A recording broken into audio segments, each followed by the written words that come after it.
Assalamualaikum warahmatullahi wabarakatuh. Kembali lagi di YouTube channel saya, Fuji Arya Fitri, yang mana hari ini kita akan mengkaji apa itu teori strukturalisme. Secara definitif, strukturalisme berarti paham mengenai unsur-unsur, yaitu struktur itu sendiri dengan mekanisme antara hubungannya. Di satu pihak, antar hubungan unsur yang satu dengan unsur lainnya. Di pihak yang lain, hubungan antara unsur-unsur dengan totalitasnya. Secara etimologis, struktur berasal dari kata struktura, Latin, berarti bentuk, bangunan. Sedangkan sistem berasal dari kata sistema, Latin, berarti cara. Struktur dengan demikian menunjuk pada kata benda, sedangkan sistem menunjuk pada kata kerja. Pengertian-pengertian struktur yang telah digunakan untuk menunjuk unsur-unsur yang membentuk totalitas pada dasarnya telah mengimplikasikan keterlibatan sistem. Unsur batinnya ada tema, rasa, nada, dan amanat. Sedangkan unsur fisik ada diksi, rima, tipografi, imaji, kata konkret, dan gaya bahasa. Sebelum masuk ke pembahasan, mari kita dengarkan puisi berikut ini. Cintaku jauh di pulau, gadis manis sekarang iseng sendiri.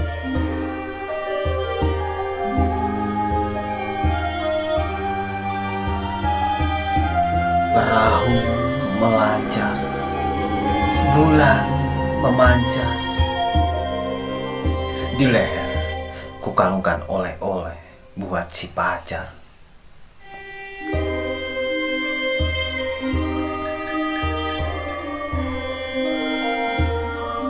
Angin membantu laut terang, tapi terasa aku tidak akan sampai padanya.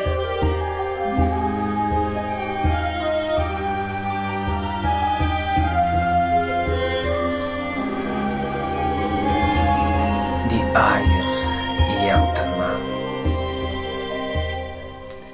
di angin mendayu, di perasaan penghabisan segala melaju.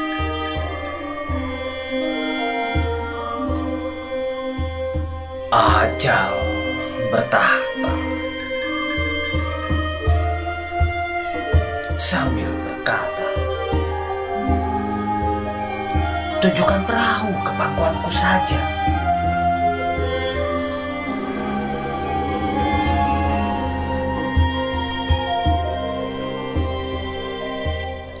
Amboy, jalan sudah bertahun kutempuh, perahu yang bersama akan merapuh.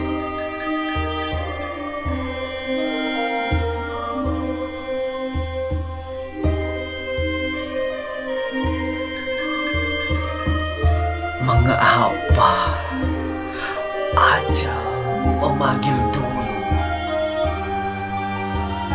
sebelum sempat berpeluk dengan cintaku?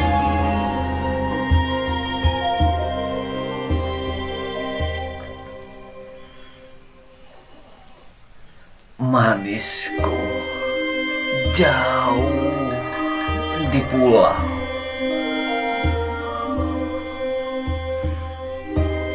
kalau ku mati, dia mati iseng sendiri.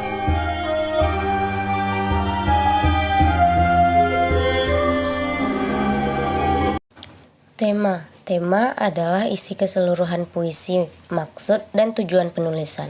Tema puisi dari Chairil Anwar ini adalah kasih tak sampai. Dapat dilihat dari arti atau makna puisi pada setiap baitnya. Bait kedua, aku menempuh perjalanan jauh dengan perahu karena ingin menjumpai atau menemui kekasihnya. Disinilah menunjukkan pengorbanan aku untuk gadisnya. Ketika itu cuaca sangat bagus dan malam ketika bulan bersinar. Namun hati si aku merasa gundah karena rasanya ia tak akan sampai pada kekasihnya. Dan di lirik inilah tergambar keputusasaan si aku. Pada bait ketiga menceritakan perasaan aku yang semakin sedih karena walaupun air tenang, angin mendayu, tetapi pada perasaannya ajal telah memanggilnya. Di perasaan penghabisan segala melaju. Pengorbanan aku sangatlah besar.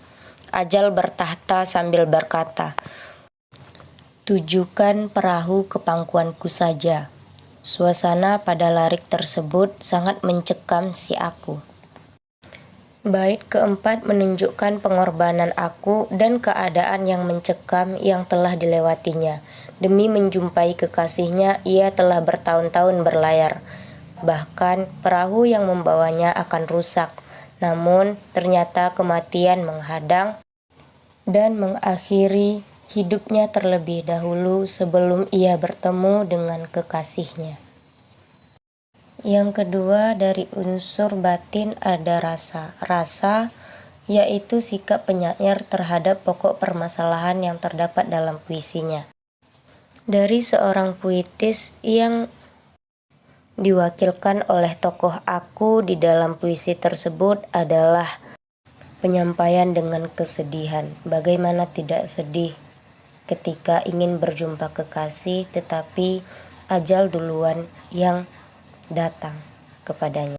Dalam puisi tersebut adalah bagaimana tidak sampainya kasihnya kepada seorang kekasih. Selanjutnya ada unsur nada. Nada adalah sikap seorang penyair dalam puisinya, sehingga efeknya terasa oleh pembaca. Yang disampaikan oleh pengarang pada tokoh aku adalah perasaan sedih, di mana kasihnya tak sampai dan kenangan-kenangannya tertuang dalam perahu yang diceritakan dalam puisi tersebut. Kenangan di sini adalah kenangan bagaimana cara dia mencintai sendiri tanpa balasan dari orang tersebut. Amanat adalah gagasan utama yang terdapat dalam suatu karya sastra tersebut. Amanat yang dapat kita ambil dari Cintaku Jauh di Pulau karya Chairil Anwar adalah jangan menyia-nyiakan orang yang kau sayang. Berjuanglah untuk mendapatkan yang kau inginkan. Penyesalan selalu ada di belakang. Tokoh aku menyesal karena terlambat menyadari rasa cintanya. Jangan mudah putus asa. Ketika tokoh aku merasa putus asa, tokoh aku kehilangan semangat untuk berjuang. Selanjutnya ada diksi. Diksi adalah pilihan kata yang digunakan dalam sebuah puisi yang meliputi kata denotatif dan kata konotatif. Kata denotatif adalah kata yang memiliki makna sebenarnya, sedangkan kata konotatif adalah kata yang memiliki makna tidak sebenarnya. Diksi yang mengandung kata denotatif terdapat pada kata gadis manis, bulan memancar, angin membantu laut terang tapi terasa, dan laut. Rima yang digunakan adalah rima baris dan terdapat pengulangan kata-kata pada lirik perahu melancar, bulan memancar, di leher kukalungkan oleh-oleh buat si pacar. Dalam puisi Cintaku Jauh di Pulau juga menggunakan bahasa saja. Bahasa saja yang digunakan adalah personifikasi, adalah semacam gaya bahasa kiasan yang menggambarkan benda mati seolah-olah hidup. Pada lirik angin membantu laut terang, tapi terasa. Nah, itu tadi pembahasan kita tentang penerapan teori strukturalisme. Sekarang ada kelebihan dari teori strukturalisme. Yang pertama telaah, yang kedua apa yang ada di dalamnya, seolah pembaca atau pendengarnya merasakan hal yang sama. Yang ketiga, memberikan dorongan kepada penulis. Sekian dulu video saya hari ini. Jika ada kesalahan saya mohon maaf. Wabillahi taufiq wal hidayah. Wassalamualaikum warahmatullahi wabarakatuh.